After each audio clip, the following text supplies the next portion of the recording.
eventually, of course, he gets fired, and the boss says, don't come to work tomorrow, and I expect you to leave the office and not come back. And Bartleby says, I would prefer not to do that, because he sleeps in the office to save money. He doesn't get paid very much. And eventually he's put into debtor's prison. This story's from 1850, plus or minus a few years. And the boss gets a guilty conscience because he's never made any trouble at all.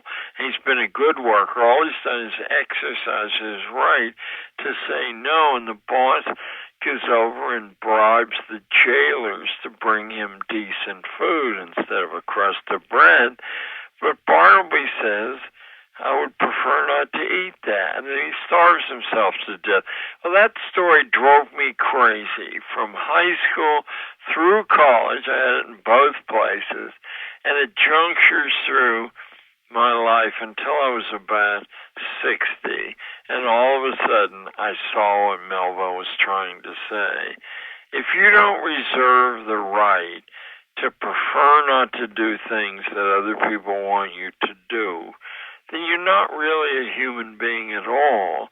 You're some kind of servant or slave.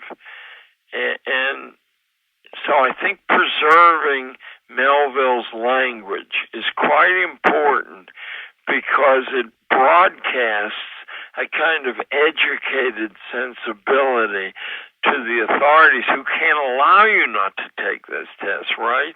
If 5% of the kids preferred not to take the test, we wouldn't have the test. It would be headlines all over the country. I got this idea from some of the wealthiest women, probably in the world, but certainly in the United States, about, 6, 7, 8 years ago. It was a huge national headline story that lasted exactly, 72 hours, and then it vanished. Now, I know enough about the newspaper business to know that they love to drag a story out forever. It was the mothers in Scarsdale High School, this wealthy community north of New York City, who had forbidden their children to take standardized tests. Well, it was a headline on day one. There was a little bit of backstory on day two, and then it vanished. So I scratched my head. I said, what could have happened to take that story out of the news entirely? And then it dawned on me. They had to have been approached by big shots in the school racket. Said, okay, if you keep your mouth shut, your kids don't have to take these tests. But what we can't tolerate is the spreading, because if Scarsdale can get away with it, then Harlem will try to get away with it. That had to be it. So anyway, I got the idea, well, why shouldn't you be able to say no? Especially once you know what I know. The tests don't correlate with anything. With anything at all. About 3 years ago,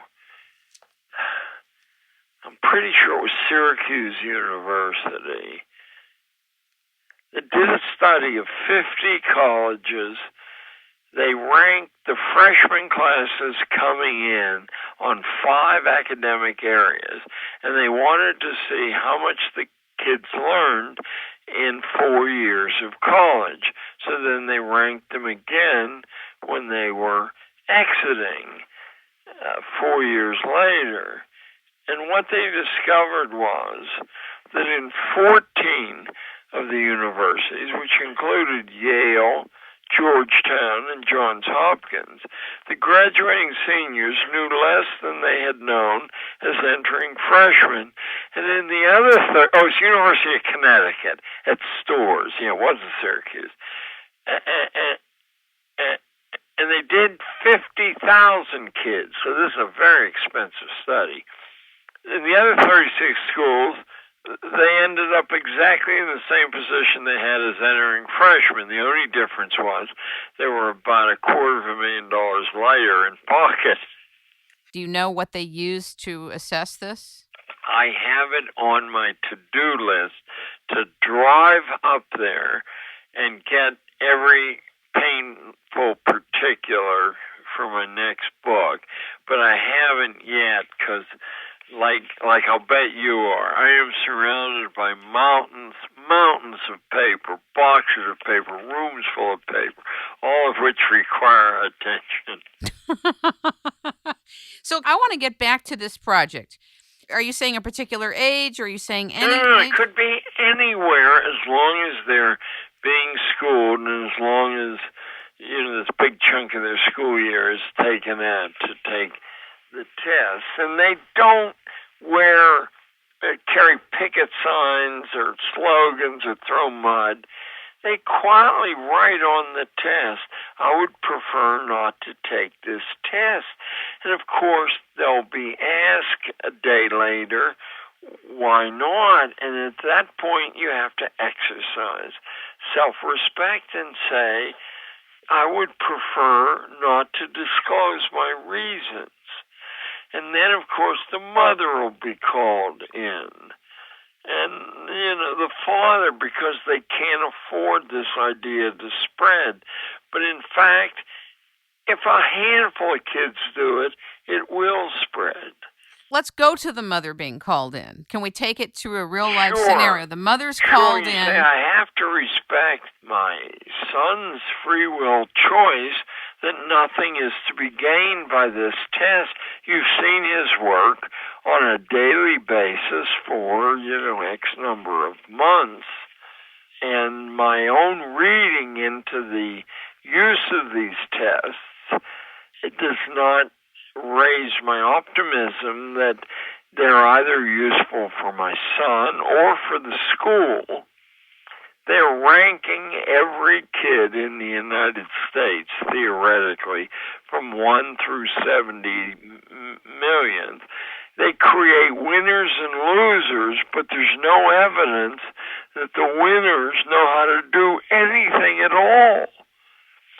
I sort of induced that in 30 years of classroom teaching. I kept seeing after, say, the 10th year when I really had sharpened my intuition, that the kids who scored best on the reading test weren't the best readers, and the kids who scored best on the math science part weren't the people with naturally scientific minds. They had good memories, and they had a lot of ambition to be named a winner, but they were rather average kids otherwise. So the mother comes in, she explains where she's at. Now I'm sure home is the important part. Right. We have to reserve the right to affirm some things and deny others. And in this case, coercion doesn't seem to serve any purpose at all. I totally get what you're saying. But doesn't that then set up our children on some level to be targeted by that institution? Well, you would think so. Over the years, what I've seen is that if you come from the upper middle and above classes, you can in fact vanish from school for a month because you're sailing to the Eastern Mediterranean in December, and when you come back, almost nothing is said. I did notice how often that happened, and when I began my field curriculum, part of my teaching, it was on the basis that sauce for the goose must be sauce for the gander, and of course, it wasn't. As soon as you enter the realms of powerlessness, you have no latitude whatsoever. The difficulty for the school was I knew how to use, I had no levers of power myself, but I knew how to use levers of power outside the school. I know, for example, that 10 irate mothers can close any school in the United States, and the schools know that too. If they happen to be black irate mothers, 5 mothers can close the school down. So okay. I would enlist the parents first, Then I would enlist the local political club